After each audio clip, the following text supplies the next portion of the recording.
Hello नमस्कार, welcome to Kargil news India में आस्था शर्मा। तो आइए आज की बड़ी खबरों पे नजर डालते हैं। अमरनाथ यात्रा का पहला जत्था जम्मू कश्मीर पहुंच गया है। यात्रा मार्गों पर नो फ्लाई जोन, निगरानी टावर और रियल टाइम मॉनिटरिंग सहित अभूतपूर्व सुरक्षा व्यवस्था की गई है। प्रधानमंत्री नरेंद्र मोदी ने श्रद्धालुओं से अनुशासन, स्वच्छता, सेवा, पर्यावरण संरक्षण और राष्ट्रीय एकता के 5 संकल्प निभाने का आह्वान किया है।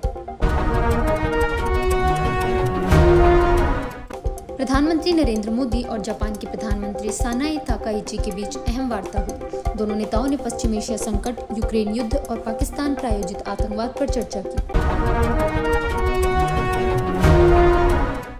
भारत और जापान ने रणनीतिक साझेदारी को और मजबूत करने का फैसला किया है। रणनीतिक तेल भंडारण, एआई इकोसिस्टम और भारत में 10 ट्रिलियन येन निवेश लक्ष्य पर सहमति बनी।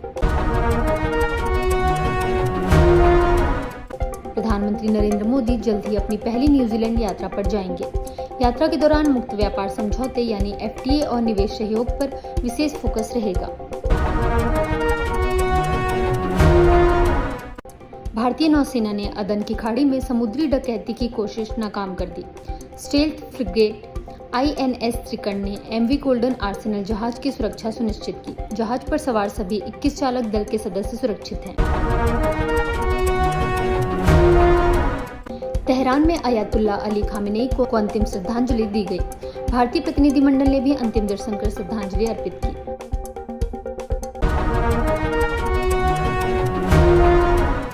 पीडीपी प्रमुख महबूबा मुफ्ती ईरान रवाना होंगी। वह अयातुल्ला अली खामेनेई के अंतिम संस्कार में शामिल होंगी। उनकी यात्रा को लेकर राजनीतिक हलकों में चर्चा तेज है। शिया नेता आगा हसन को दिल्ली तेहरान उड़ान में सवाल होने से रोका गया। उनके बेटे का आरोप है कि इमिग्रेशन अधिकारियों ने यात्रा के लिए शर्त रखी थी। शर्त स्वीकार न करने पर उन्हें यात्रा की अनुमति नहीं दी गई। राजस्थान एटीएस ने पाकिस्तान से जुड़े संदिग्ध नेटवर्क पर बड़ी कार्रवाई की। कई संदिग्धों को हिरासत में लेकर अलग अलग ठिकानों पर छापेमारी की गई। कार्रवाई खुफिया इनपुट के आधार पर की गई। चुनाव आयोग ने 3 विधानसभा सीटों पर उपचुनाव की घोषणा की है। बिहार, गुजरात और मध्य प्रदेश में 30 जुलाई को मतदान होगा। टीएमसी सांसद महुआ मोइत्रा पर कथित हमले के बाद राजनीति तेज हो गई है। पार्टी ने लोकसभा अध्यक्ष से सांसदों की सुरक्षा सुनिश्चित करने की मांग की है। वहीं टीएमसी के बागी नेताओं की चुनाव आयोग से मुलाकात पर ममता गुट ने सवाल उठाए हैं। आदित्य ठाकरे ने देवेंद्र फडणवीस को लेकर बड़ा दावा किया है। उन्होंने कहा कि फडणवीस को प्रधानमंत्री की दौड़ से दूर रखा जा रहा है। आदित्य के मुताबिक इसका फायदा एकनाथ शिंदे को मिल सकता है।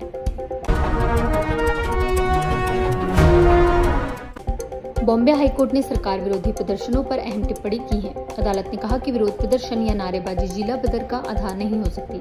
साथ ही वॉशिंग मशीन टिप्पणी करते हुए राजनीतिक दल बदलने की प्रवृत्ति पर भी सवाल उठाए। बॉम्बे हाईकोर्ट ने कहा कि नागरिक सरकार के गुलाम नहीं है। सरकार विरोधी प्रदर्शन के आधार पर किसी को जिला बदल नहीं किया जा सकता। अदालत ने संबंधित कार्रवाई को प्रथम दृष्टया दुर्भावनापूर्ण बताया।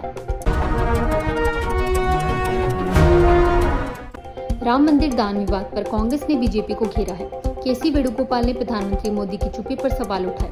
वहीं मुख्य आरोपी लवकुश मिश्रा की पत्नी को कथित अवैध निर्माण पर नोटिस मिला है। तमिलनाडु में एआईएडीएमके को लेकर बड़ा झटका लगा है। 4 पूर्व मंत्री और कई पूर्व विधायक विजय की पार्टी टीवीके में शामिल हो गए। इसे चुनाव के बाद सबसे बड़ा राजनीतिक दल बदल माना जा रहा है। मुख्यमंत्री विजय पर टिप्पणी मामले में मद्रास हाईकोर्ट सख्त दिखा। अदालत ने पूर्व मंत्री अनीता आर राधाकृष्णन की अग्रिम जमानत याचिका खारिज कर दी।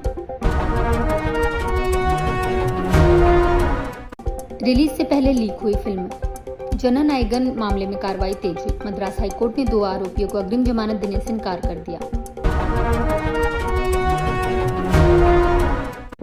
मोर पंख संबंधी बयान पर मेनका गांधी विवादों में घिर गई है। जैन संगठनों ने उनके बयान का विरोध किया है। मेनका गांधी ने कहा कि उन्होंने 2001 में इस मुद्दे पर सरकार को सुझाव दिए थे। अमेरिका और चीन के बीच एआई की दौड़ अब भू राजनीतिक प्रतिस्पर्धा का रूप ले चुकी है। चिप्स तकनीक और सुरक्षा को लेकर दोनों देशों में मुकाबला तेज हो गया है। वहीं नई AI मॉडल GLM 5.2 ने सिलिकॉन वैली का ध्यान खींचा है और विशेषज्ञों का मानना है कि दोनों देशों के बीच तकनीकी बढ़त का अंतर लगातार घट रहा है।